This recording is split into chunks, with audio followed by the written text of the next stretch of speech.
Pengertian pendekatan manajemen kelas menurut para ahli dan secara umum.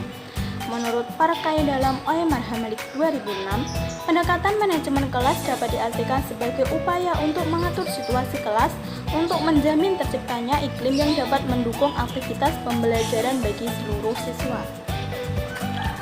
Pengertian manajemen kelas secara umum adalah mengacu kepada penciptaan suasana atau kondisi kelas yang memungkinkan siswa dalam kelas tersebut dapat belajar secara efektif. Yang kedua, saya akan menjelaskan mengenai tujuan manajemen kelas.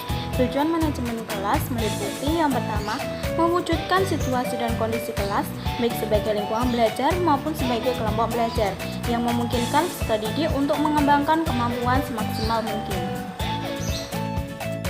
Tujuan manajemen kelas yang kedua adalah menghilangkan berbagai hambatan yang dapat menghalangi terwujudnya interaksi pembelajaran. Manajemen kelas yang ketiga adalah menyediakan dan mengatur fasilitas serta perabot belajar yang mendukung dan memungkinkan siswa belajar sesuai dengan lingkungan sosial, emosional, dan intelektual siswa yang jelas. Tujuan manajemen kelas yang keempat adalah membina dan membimbing siswa sesuai dengan latar belakang sosial, ekonomi, budaya, serta sifat-sifat individunya. Yang ketiga, saya akan menjelaskan mengenai langkah-langkah penggunaan pendekatan manajemen kelas. Langkah-langkah tersebut meliputi yang pertama, guru mengontrol situasi belajar siswa. Pada pendekatan ini, gurulah yang memiliki peranan penting untuk mengontrol proses pembelajaran terhadap siswa. Langkah-langkah yang kedua adalah mengarahkan kegiatan belajar bagi siswa.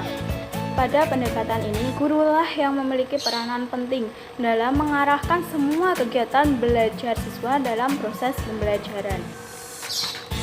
Langkah-langkah yang ketiga adalah menjembatani perbedaan-perbedaan belajar siswa.